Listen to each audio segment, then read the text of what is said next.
There was calm over the skyline in Gaza City early Friday morning after Israel and Hamas agreed to cease fire across the border, a potentially tenuous halt to the fiercest fighting in decades following days of destruction and attacks.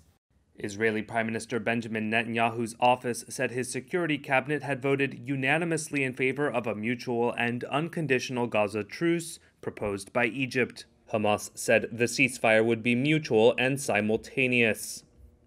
Abu Ubaida is the spokesman of the Hamas armed wing. With the help of God, we were able to humiliate the enemy, its fragile entity, and its savage army.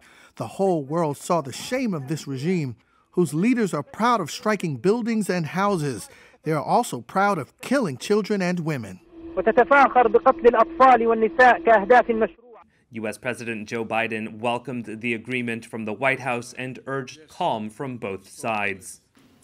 The United States committed to working with the United Nations, and we remain committed to working with the United Nations and other international stakeholders to provide rapid humanitarian assistance and to marshal international support for the people of Gaza and the Gaza reconstruction efforts. I believe the Palestinians and Israelis equally deserve to live safely and securely and to enjoy equal measures of freedom, prosperity, and democracy. My administration will continue our quiet, relentless diplomacy toward that end. Amid growing global alarm at the bloodshed, pressure had been mounting for days for a halt to the fighting. On Wednesday, President Biden urged Netanyahu to seek de-escalation, while Egypt, Qatar, and the United Nations sought mediation. Egyptian President Abdel Fattah al-Sisi had ordered 2 security delegations into Israel and the Palestinian territories to work towards upholding the ceasefire, Egyptian state TV reported.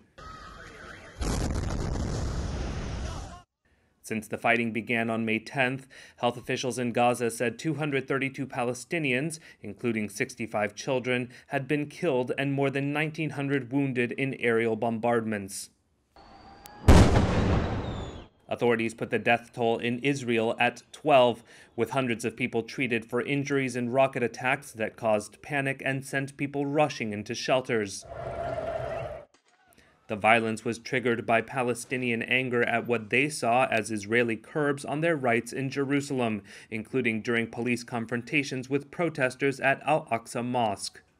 Hamas previously demanded that any halt to the Gaza fighting be accompanied by Israeli drawdowns in Jerusalem. An Israeli official told Reuters there was no such condition in the truce.